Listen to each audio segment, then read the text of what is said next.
Everybody. Today we're reviewing Ninja Turtles. We are reviewing the return to New York. So the Turtles are finally ready to get back to New York City with April and Casey. And it's going to be difficult, of course. And they basically don't do too much to leave the farmhouse. This is technically the last farm episode. The last time we've seen them in it. But the Turtles leave. And they even say goodbye to the chicken with the brain. And they head to New York. And they are ready until they are stopped by what looks like mind-controlled soldiers who are guarding the city. And so the Turtles have to find their way to get past it. But Casey just zooms right through the gate and just gets out of there. And April even criticizes him for it. But anyway, they are chased by Krang droids. Yeah, the Krang are still there. And it turns out, with April's psychic powers, she senses that there's only a few hundreds of people left in New York City. Which makes sense, since one of my criticisms for the show is, we never really see too many people in New York in the show. It feels like there's so many people. New York in real life is busy. But I know this is just a cartoon. It's not real life. But there's only so many people they can animate. But we find out there's actually more people than we thought in New York. Which this episode confirms it. So that's cool. And so the Turtles are trying to find their way to find Splinter first. And then Karai. And then they'll go save their city. And they go to the sewer, and that's where we see the sewer lair. And of course it's very trash. There's just stuff everywhere. There's still Krang patrolling the sewer lair until the Turtles hide for a bit, but then they take down the probe.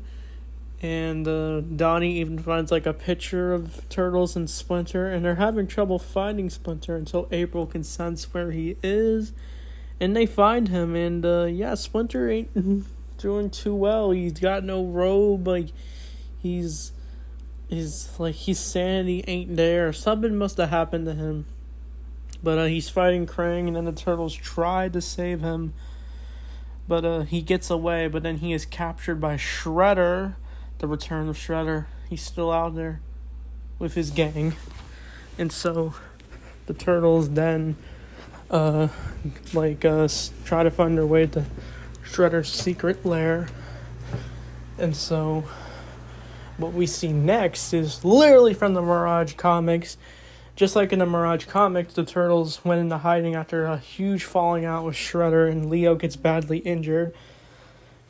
When the Turtles get back, they fight these Shredder mutants.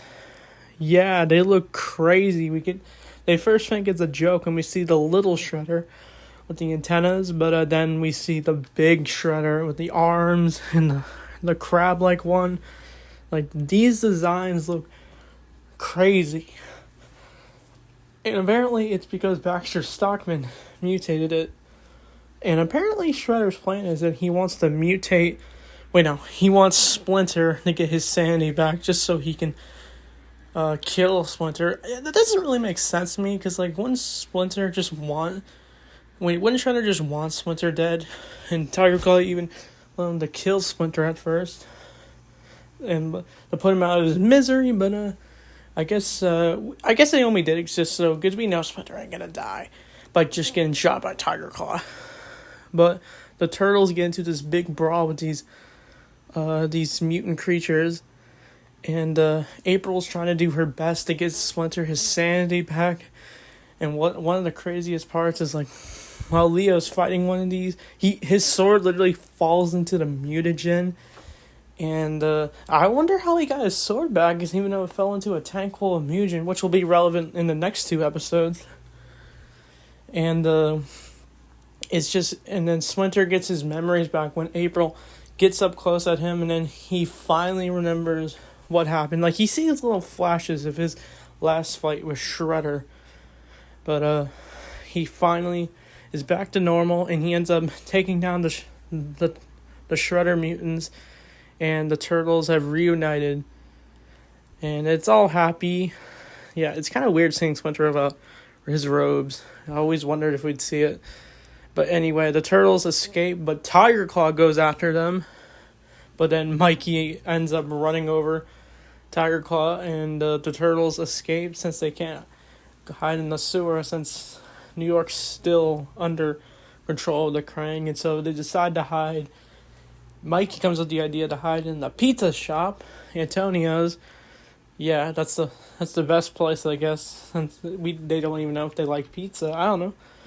But the episode ends, and that's the return to New York. A really good episode. It was a lot of stakes. And maybe I had some nitpicks, but those designs of the Shredder mutants look really awesome. It's nice to see the turtles trying to slowly process of getting New York back. But the next two episodes I'm really excited to talk about, and it involved a warthog and a rhino. You know what I'm talking about. So I'm excited to talk about those episodes. I give this episode an 8 out of 10. So, that being said, thanks for watching, and Turtle Power!